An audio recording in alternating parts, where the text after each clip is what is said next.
The question Rich DeFavro asked was what was the range on these boats? On a Type C, usually somewhere around 9 or 10,000 miles, but they could pick up fresh fuel, though, if they'd come across or if they met one of the U tankers, the Type 14s, or one of the Type 9s that was on its way back with extra fuel, or a Type 9 D2. The biggest problem they had was food. They had so much food on board.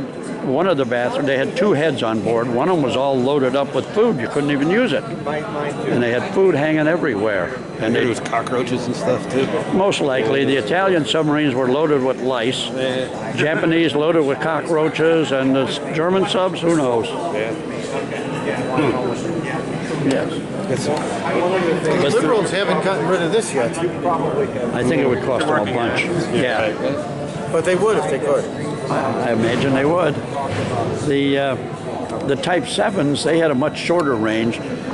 They would have to meet up with one of the Type 14s, but they were a high priority target, the Type 14s, sure, because it was the lifeblood of keeping the combat boats at sea, and also their idea of security was pitiful.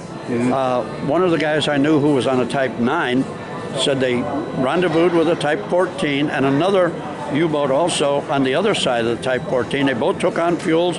Immediately, the 2 Type 9s had double lookouts, had manned the guns. The guys on the Type 14, they were lounging at the rail, smoking cigarettes, and he said they cast off their lines and headed off, and 15 minutes later, they dived to get underwater, and he said they could hear the Type 14 with a long conversation with headquarters.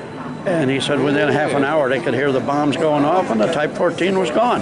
They only made 6 of them. Wow.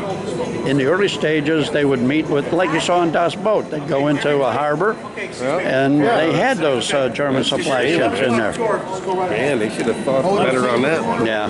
11 o'clock, it's on the last ticket. Yeah, it's 11.